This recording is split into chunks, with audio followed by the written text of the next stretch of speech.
ঘুষল তোদের সকল জ্বালা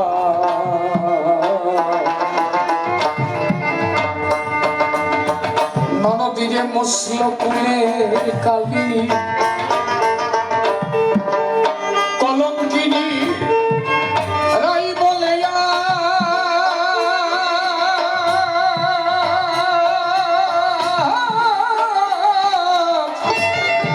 কেউ দেবে না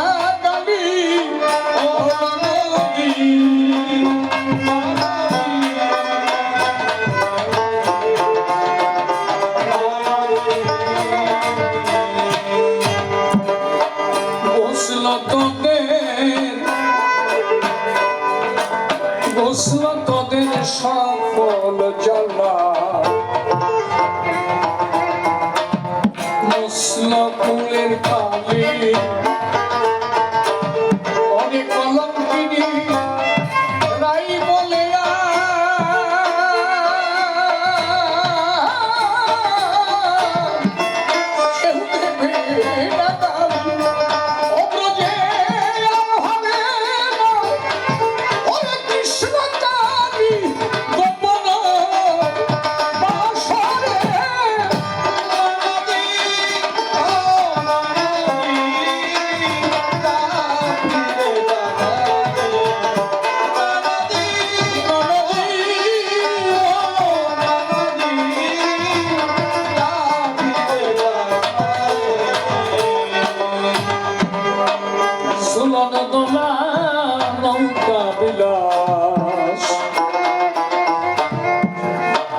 সবই হলো শেষ প্রবাসে চলেছি আমি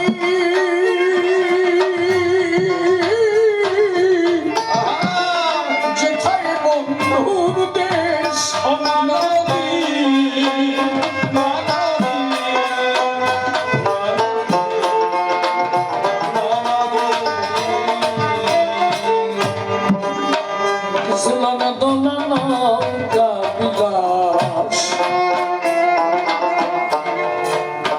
সবই হলো শেষ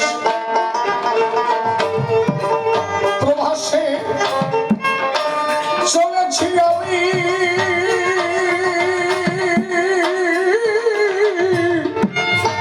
যেথায় বন্ধুর দেশ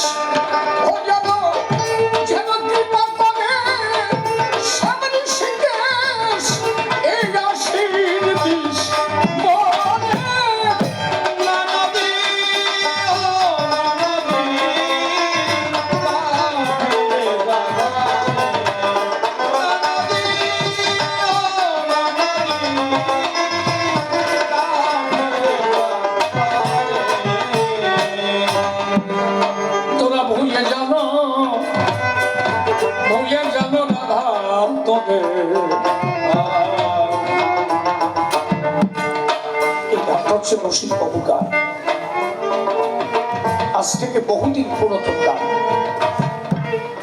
ননদিনে যা ফিরে যাব আমি বলিস ডুবেছে রাই কলঙ্কিনী কৃষ্ণ প্রেম সাগর একটা গান দুটো জগৎ নিয়ে লেখা হয় একটা বহির্জগৎ আর একটা অন্তর্জগৎ একটা জাগতিক আর একটা আধ্যাত্মিক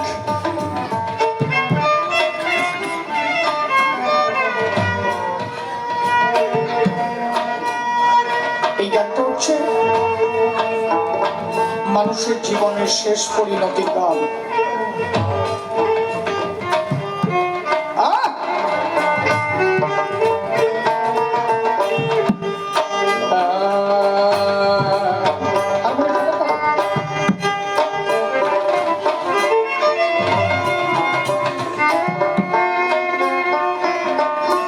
মানুষ এই দেশ ছেড়ে যখন সেই দেশে রওনা দেয় প্রবাসের উদ্দেশ্যে রাধারানী তেমনি বৃন্দাবন ছেড়ে চলে যাচ্ছে রাধারানী নবদ্বীপে বলছে নবদ্বীপে আমি চলে যাচ্ছি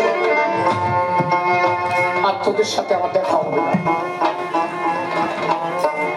নদীর সামনে এসে বাধা দিয়েছি, যাস না, এই কথা বলিস না, এখানে এখানে এখানে এসে বল, বক্সটা ছেড়ে দে, এখানে বল। বলছে নদী রে, আমার বাধা দিস না, আমি চলে যাচ্ছি।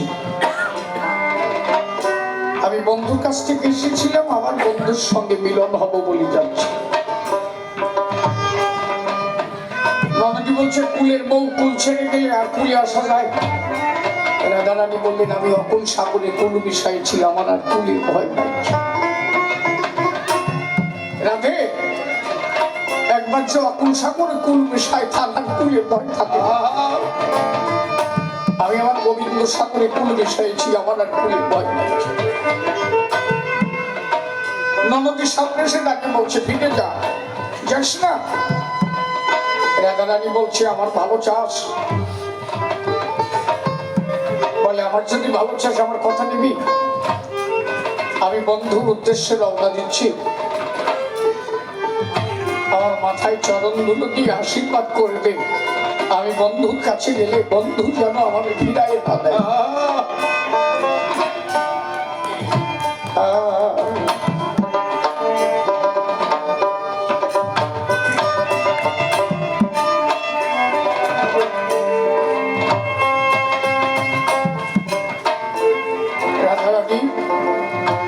প্রত্যেকটা জীব মানুষ, আপনি এই দেশে রওনা দিচ্ছেন, নদী কারা আমার পরিবার বর্গ যারা, এরা তখন বাধা দিচ্ছে বাবা তুমি যেও না। বাবা সন্তানদের কাছে ডেকে বলছে ছেড়ে দাও, আমি গোবিন্দ সাগর থেকে এসেছিলাম, আমার গোবিন্দ সাগরে রওনা দিয়েছে, আমারই আর তোমরা বাধা দিও না। তাহলে আমার ভালো চাও, যদি আমার ভালো চাও আমার আশীর্বাদ করে দাও, আমি যে উদ্দেশ্যে রওনা দিচ্ছি গোবিন্দ যেন তার চরণ ছাড়া আমারে না করে। বলছে না জুলুম গুলা নৌকা বিলাস সবই হলো শেষ, বৃন্দাবনে এত খেলা খেলেছি আর খেলা হবে না। জীবাত্মা দেখে বলছে তার ননদী স্বরূপ পরিবার বর্গের কাছে তোদের সাথে অনেক খেলা খেলেছি, আর খেলা হবে না, সমস্ত খেলার অবসান ঘটিয়ে আমি বিদায় নিয়ে চলে যাচ্ছি। আশীর্বাদ কর, যার উদ্দেশ্যে যাচ্ছি বন্ধু যেন আমার ফিরাই না দেয়। এই জন্য রসিক বাবু লিখলেন তোরা ভুলে যাবো রাধা তবে ছিল কুলের বউ সামনে আমার জীবন মননে,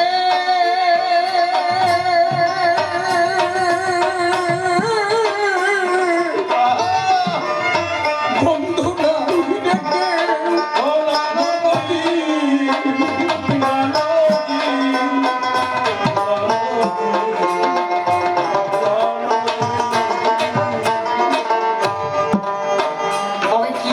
ডেকে এসেছি, আবার কৃষ্ণ সাগরে মিলন হবে।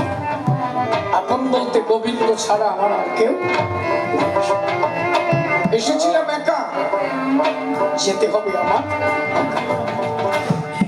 একমাত্র তিনি আমার ছিলেন, আবার আমি যখন চলে যাব তার সঙ্গে আমি মিলন হব। সাগর হতে নদী জন্মায়, আবার নদী সাগরে গিয়েই পরমানন্দ লাভ করবে। তাই জীবাত্মা ডেকে বলছে পরমাত্মা নবদ্বীপে তোরা ভুলে যা, আজকের থেকে তোরা ভুলে যা যে আমি সংসারের কেউ ছিলাম, আমি যে সংসারের কেউ ছিলাম, তোরা আজকের থেকে ভুলে যা, আমার ছেড়ে দে, আমি আর তোদের কাছে থাকবো না। তোরা ভুলে যাবো, ভুলে যাবো নদীরে, আমি ছিলাম ভুলে নেবো শান্তিরে, আমার জীবন মননে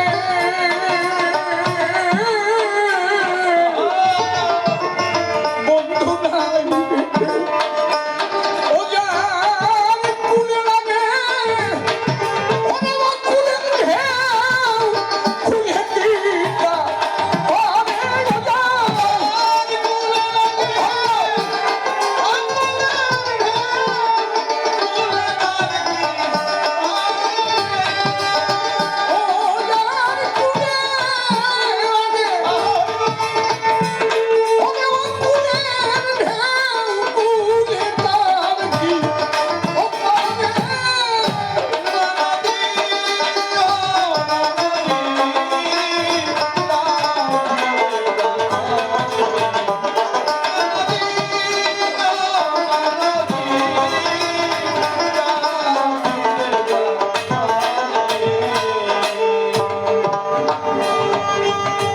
নদীরে আমি তো চলে যাচ্ছি।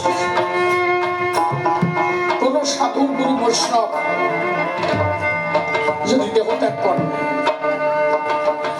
সে যাওয়ার সময় তার একটাই আশা থাকে, কি জানো? সে বলে না যে আমার সম্পত্তি গুলো তোর দেখে রাখিস। তার একই উদ্দেশ্য থাকে তখন, কি এই আমি যে মন্দিরখানা গড়িত হয়ে গেলাম না,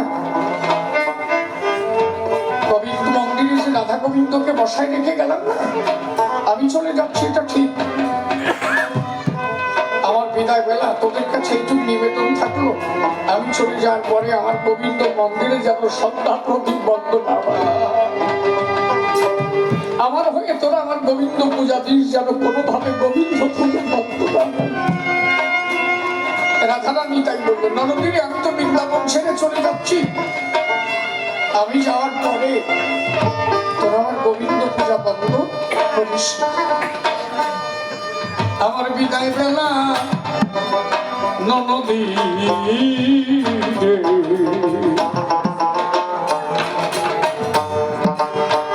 শেষ মিনতি নিও,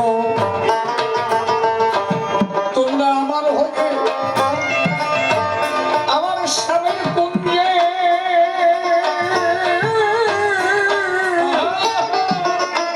সাজের প্রদীপ দিও।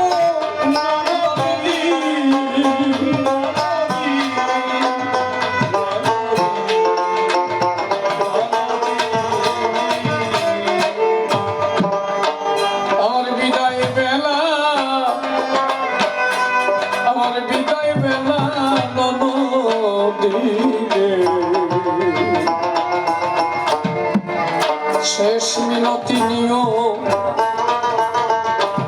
তোমরা আমার হয়ে আমার স্বামীর কুঞ্জে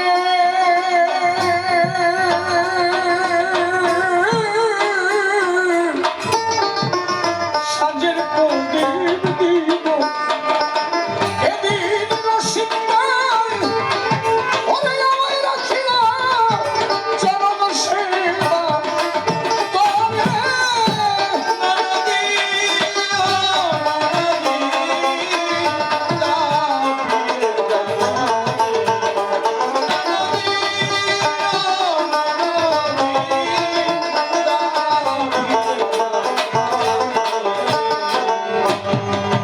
কবিতাতে সভা মাঝে আমি রাধা বিনোদ গোস্বামী, বিপক্ষেতে শ্যামানন্দ ভূমিকা তামি। আরে বিভিন্ন ভাবে প্রশ্নপত্র সবাই করে গেল দান, আমি এক এক করে ধরে ধরে তার দিলাম সমাধান।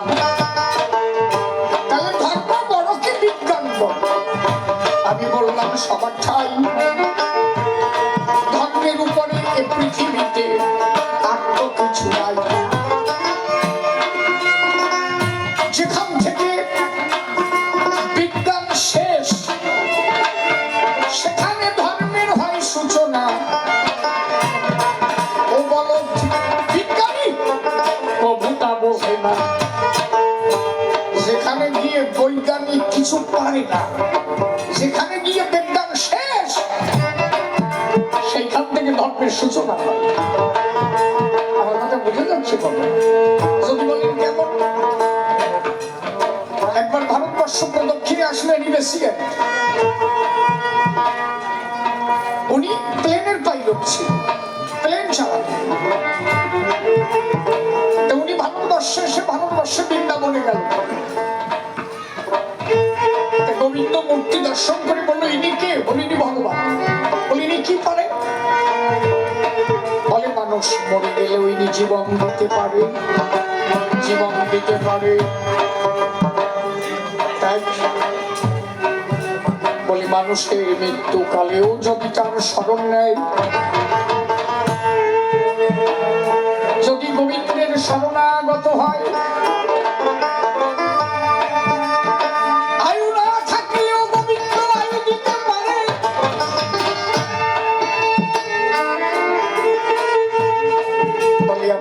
পারে? বলে হ্যাঁ পারে। বলে আমি তো কোনোদিন ভগবান জানি না, ভগবান দেখি নাই, চিনি নাই, তবে আজকে দেখে গেলাম। হঠাৎ একবার প্লেন চালাতে চালাতে ওনার প্লেনে আগুন ধরে গেল। ওনার তখন মনে পড়লো যে আমি ভারতবর্ষে গিয়েছিলাম বৃন্দাবনে, সবাই আমাকে বলেছিল ইনি কৃষ্ণ ভগবান। মানুষের বিপদ আসন্ন হলে, বিপদ কালে তাকে স্মরণ নিলে সে নাকি বিপদ হানি, বিপদ উদ্ধার করে।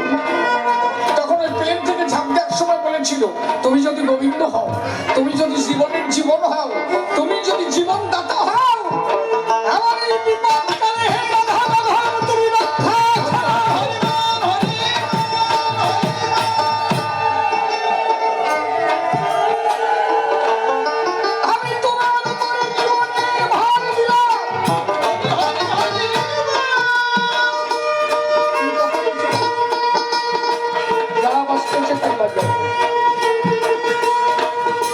প্রেশার করে গান গাচ্ছে তুমি জানো? এক পালা গানে 7 পালার কষ্ট।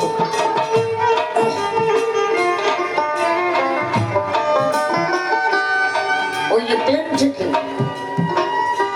যেই মাত্র ঝাঁপ দিলেন গোবিন্দ নাম শুনে, গোবিন্দ সে কোলে করে দাঁড়াল। বলো তো ভয় নাই, ভয় নাই, আমি এসেছি, আমি আছি তো। সমুদ্রের উপকূলে দেহ খারাপ করলো। একটা প্লেনের থেকে মানুষ বলে বাসে নাকি? হেলিকপ্টারে ডেড বডি খুঁজতে গেল, একটা লোককে দেখলো, হাত নাড়া ইশারা দিয়ে আমি বেঁচে আছি। বলে আপনি বেঁচে থাকেন কিভাবে? বলে আমাকে একটা হাসপাতালে নেওয়া হোক। হাসপাতালে নিয়ে তার শারীরিক ট্রিটমেন্ট করে বলে আপনি বাঁচলেন কিভাবে? বলে এসব কথা পরে, আমি আগে ভারতে যাব। বলে কেন? বলে আমার এই যে বাঁচিয়েছে, আমি আগে তাকে দর্শন করবো। বলে সে কে? বলে আগে আমাকে বৃন্দাবন নেওয়া হোক। বৃন্দাবন নিয়ে এলো, প্রত্যেকটা মন্দির ঘুরে ঘুরে ঘুরে ঘুরে ঘুরে ঘুরে যখন রাধা মাধবের মন্দিরে, মদন মোহন মন্দিরে এসে দাঁড়ালো, হেনি বেসেন বলছে আমি যখন ঝাঁপ দিই, এই যে এই মানুষটা আমাকে গিয়ে কোলে করে বললো তোর ভয় নাই, আমি আছি তো, ভয় নাই তোর, আমি আছি, তোর রক্ষা করতে হবে।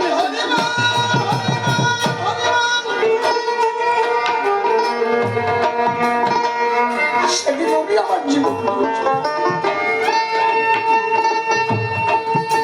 ইনি আমার ভগবান।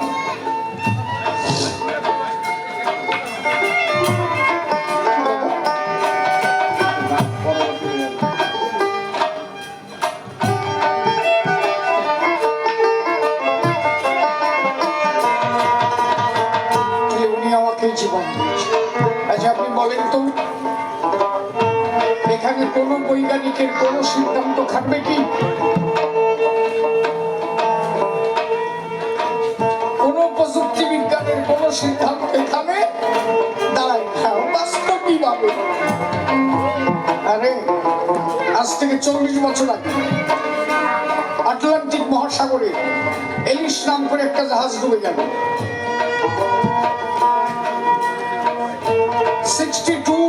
62 জন মানুষ ছিল, 61 জন মানুষ মারা গেল, মাত্র একজন লোক বেঁচে ছিল। তাও কিভাবে জানো? একটা কাশির মানে জানি কচ্ছপ বলে, একটা কচ্ছপ ওই লোকটারে পিঠে জাগিয়ে রেখেছিল। ওই কচ্ছপটা জাগিয়ে রেখেছিল 7 দিন পর্যন্ত। আর একটা কাশিমের কি বুদ্ধি আছে যে ও জায়গায় রাখবে? 7 দিন পর্যন্ত জাগিয়ে রাখার পরে যখন হেলিকপ্টারে ওরে তুলে নিয়ে যায়, কচ্ছপটা 3টে প্রদক্ষিণ করে 3টে ঘুরপাক খেয়ে ঊর্ধ্ব আকাশের দিকে তাকাইয়ে জলের অতলতলে তলিয়ে গেল। তার মানে কাসিমটা দেখে গেল আমি যারে পিঠে রেখে বাঁচিয়ে রেখেছিলাম, লোকটা বাঁচলো, মারা গেল। এটা প্রভুর অলৌকিক করুণা। তিনি যদি কাউকে রাখেন, তারে কেউ মারতে পারেন না। কারো ক্যান্সার হয়েছে, মেডিকেল সায়েন্স বলছে তুমি আর জীবনে বাঁচবে না, তোমার শেষ 3 মাস।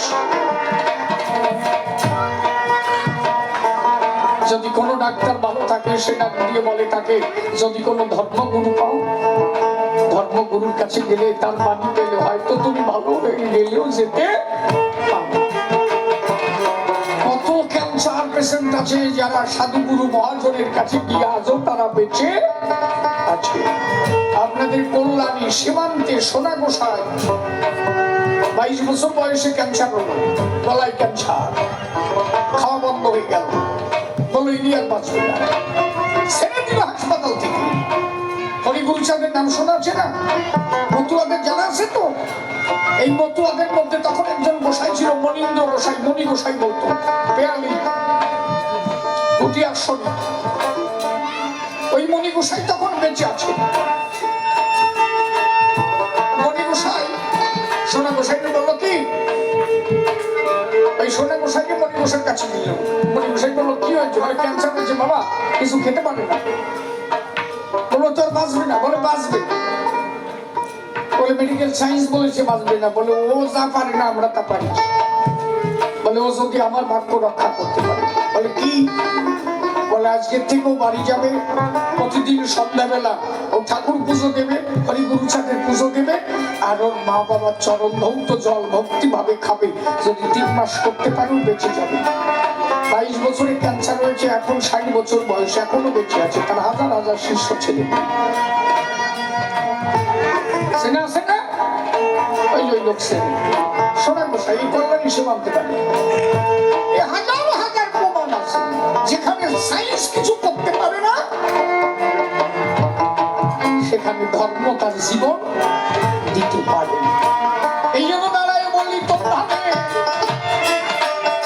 যেখানে বিজ্ঞান অপরাজয়, ধর্ম সেখানে উপস্থিত জীবনে দেয়।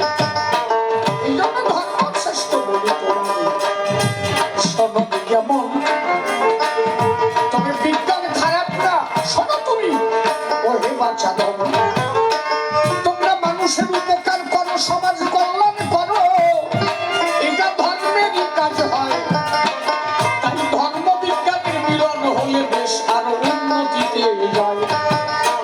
বাচ্চা তোমরা যে ওষুধ টষুধ আবিষ্কার করো, তোমাদের যে কাঁচামালের প্রয়োজন হয়, এই বিশ্ব পৃথিবী যদি তিনি না করতেন তোমরা পেটে কোন যাবে?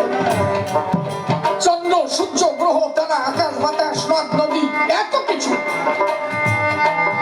আচ্ছা বিশ্ব পৃথিবীটা কে গড়াবে? রসিক বাবুর একটা গান শোনো, গান শুনে আমি আমার মতো ছাড়বো। তারপরে এই একটা গানের যদি তুমি জবাব দিতে পারো, অসীম নীল আকাশ কে বানালো, নাকি ওরা তো মাতুব্বরি করে, অমুক চন্দ্রে যায়, অমুক নক্ষত্রে যায়, অমুক অমুক জায়গায় যায়। আমার এই একটা গানের জবাব দিই, অসীম নীল আকাশ কে বানালো, ও কে বানালো,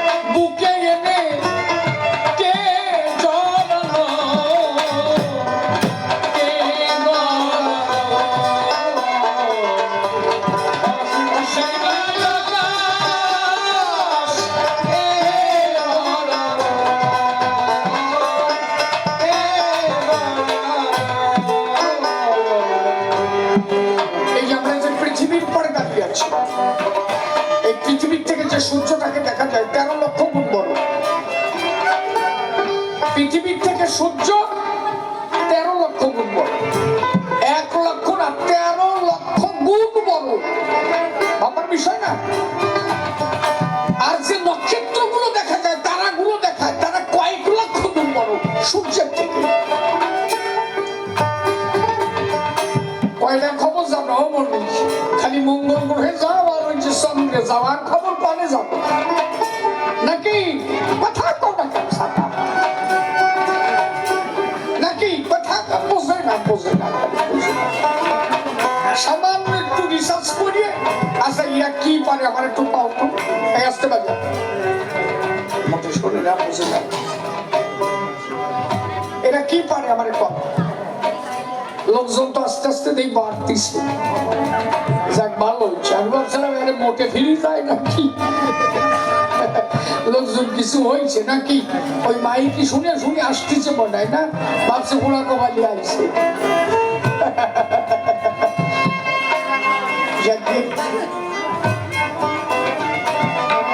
আচ্ছা,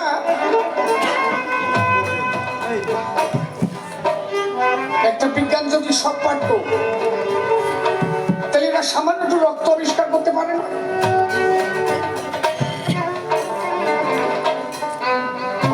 এর শরীরে রক্ত ওটাই নাই, ওর রক্ত নিয়ে রক্তে, রক্ত নিয়ে ওর রক্তে ব্লাড ডোনেশন ক্যাম্প করে এই কথা বুঝলে আমি জমা নিয়েছি। তাহলে ব্লাড ডোনেশন ক্যাম্প খুলে ব্লাড গুলোকে সংরক্ষণ করা হয়, তাই তো? সামান্য একটু ব্লাড আবিষ্কার করতে পারো না? একটু ব্লাড আবিষ্কার করার ক্ষমতা তোমাকে নাই।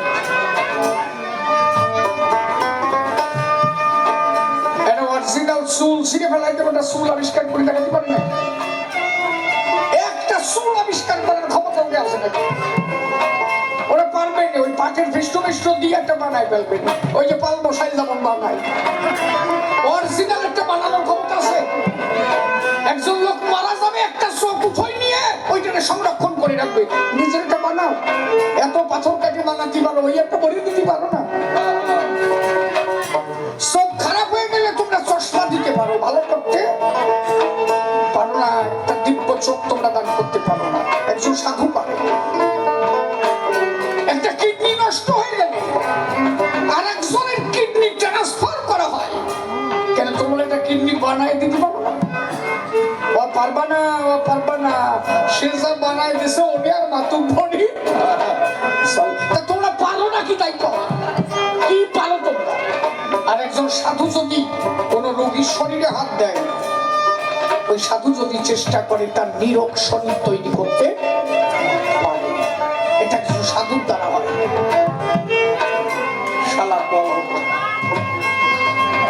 হরিচাঁদ ঠাকুর মাঠের মধ্যে দিয়ে যাচ্ছে, হরিচাঁদ, পূর্ণ ব্রহ্ম হরিচাঁদ ঠাকুর।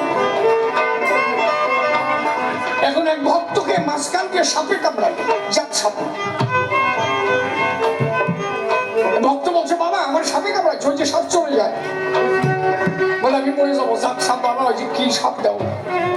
ঠাকুর বলছে, সাপ ধরে আনবো? বলে না, ধরিয়ে আনবি না, ও ধরিয়ে আনলে আমার মর মারবে।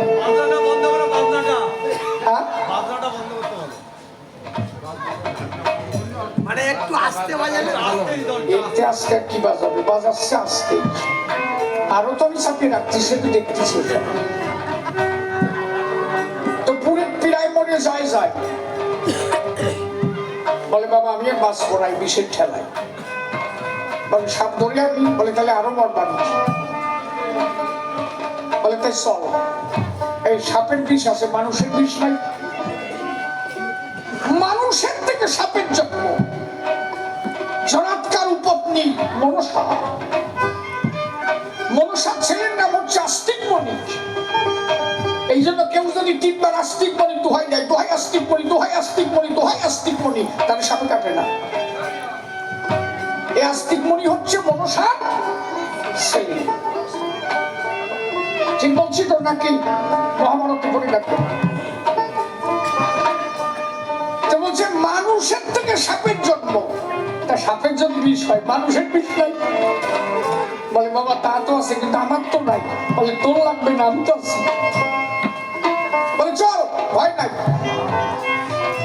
ওরা কান্দি নিয়ে গেল। সকালবেলা ঠাকুর বলছে কি, এই তা কালকে যে সাপে কামড়ালো, তা সাপটার কি হয়েছে দেখবি না? বলে সে জেনে যায়, যাকে অদি আমি কি আনবো, আমি তো বেঁচে আছি। বলে তা সাপটা কি হয়েছে, চল দেখে আসি। দেখতে গেল, গিয়ে দেখে যে সাপটা মরে পড়ে আছে। যেখানে কামরায় ছিল তার হাত রশি দূরে সাপ মরে আছে পড়ি। ডাকি বড় বাবা হরিচাঁদের দ্বারে, বাবা সাপ মরলো কেন? বললো এতদিন সাপের বিষে মানুষ মরেছে, আর মানুষ যদি তেমন হয় মানুষকে কামড়ায় সাপও মারা যেতে পারে যদি তেমন সাধু মহাজনকে হয়। এখানে গিয়ে সাইন্স হাত মেনে যায়। এই জন্য রসিক বাবু লিখেছে অসীম নীল আকাশ কে বানালো, ও কে বানালো, অসীম নীল আকাশ কে বানালো, কে বানালো, কায়াহীনে মায়া লোকে ছায়াপথ হতে প্রাণের কণা নেমে গেল মরুবরতে। কায়াহীনে মায়া লোকে ছায়াপথ হতে প্রাণের কণা নেমে গেল মরুবরতে। আর সেই হতে জীবন ধারায়, সেই হতে জীবন ধারায় জীবন গড়ালো, ও কে গড়ালো,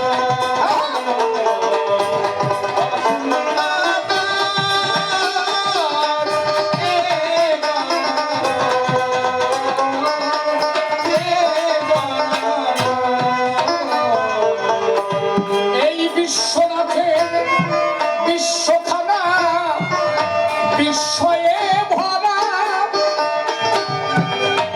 মহাশূন্য ভরে কেন ভরে ভরা। আর বিশ্বনাথের বিশ্বখানা বিস্ময়ে ভরা, তিনি বিশ্বনাথ, বিশ্বের যিনি নাথ তিনি বিশ্বনাথ। নাথ মানে স্বামী, এই বিশ্বখানা করেছেন তিনি। বিশ্বনাথের এই বিশ্বখানা বিস্ময়ে ভরা, মহাশূন্য ভরে গেল ভরে ভরা। আর এ কেমন রহস্যের ধারা,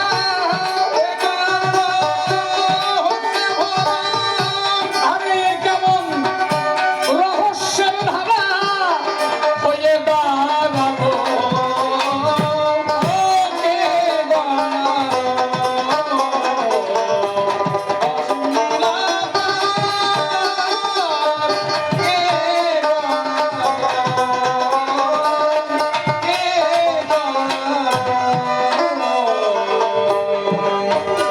নিহারি কার বুকের খোকা, ওই যে দিবাকর কার বিরহে যায় জ্বলে সারা জীবন ভর। আর নিহারি কার বুকের খোকা, ওই যে দিবাকর, দিবাকর মানে হচ্ছে সূর্য, কার বিরহে জ্বালায় জ্বলে সারা জনম ভর। আর কার কানে ওই চাঁদের উপর, আর কার কানে ওই চাঁদের উপর কিরণ জড়ালো, কে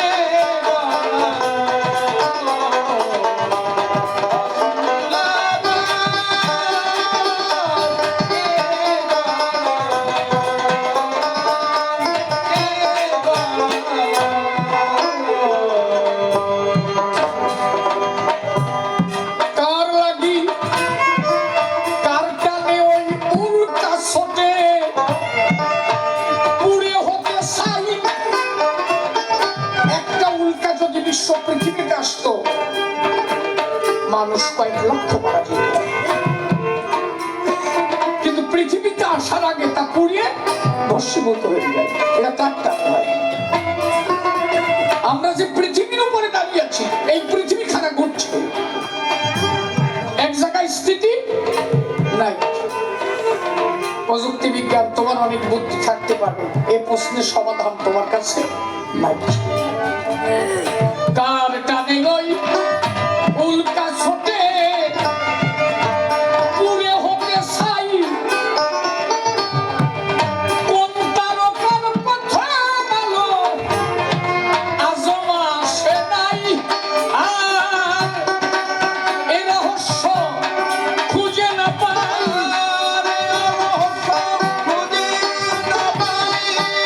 কিসে কি হলো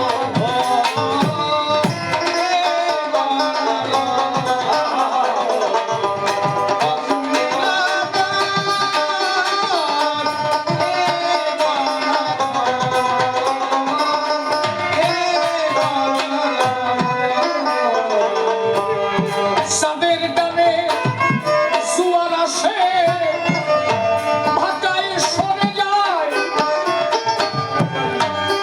বিপুল মহাসাগর পানি নেমে যায় কোথায়। আর যাদের টানে জোয়ার আসে, ভাটায় সরে যায়, নদীর জল জোয়ারে টান দিয়েছে, সাগরের জল জোয়ারে টান দিয়েছে। জল গেল কোথায়? এই জল কোথায়? আবার যখন জোয়ার এলো, দুকুল প্লাবিত হয়ে গেল। আবার যখন টান দিল, সাগরে টান দিয়েছে, জোয়ারেও টান দিয়েছে, সাগরে নদী সব টান দিয়েছে। এত জল কে খেলো? আবার কোথার থেকে ফিরে এলো? সিদ্ধান্ত। এ সিদ্ধান্ত দিতে গেলে মাথায় আর কাজ তোমার করবে না, মাথার কাজ বন্ধ হয়ে যাবে। কিভাবে সুন্দর করে বিশ্ব পৃথিবী খানা করা। আরে চাঁদের টানে জোয়ার আসে, ভাটায় নেমে যায়, বিপুল মহাসাগর বাড়ি নেমে যায় কোথায়।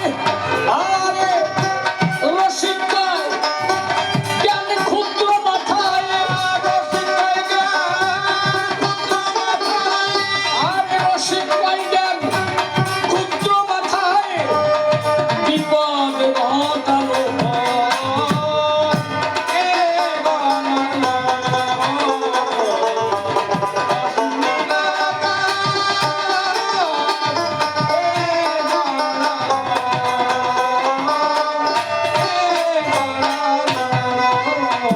তাহলে এক করে সভা মাঝে আমি দিলাম সমাধান, শ্রোতাবর্গ ধৈর্য ধরে তাহা করিলেন শ্রবণ।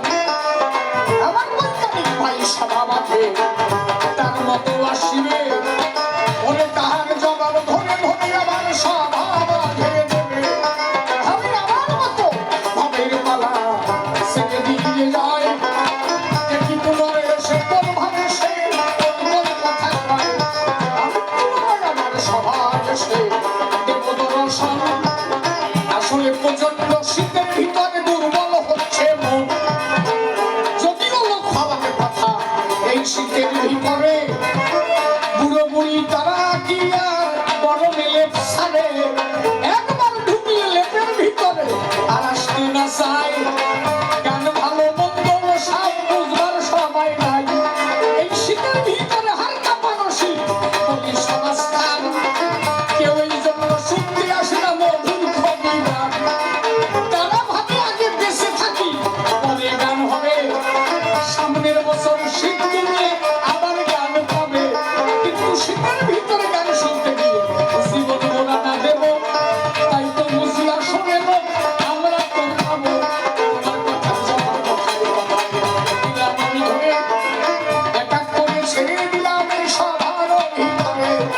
আর তাহলে বেশি বলে দরকার নাই, আমি পালাই এখানে ছেড়ে দিয়ে যাই।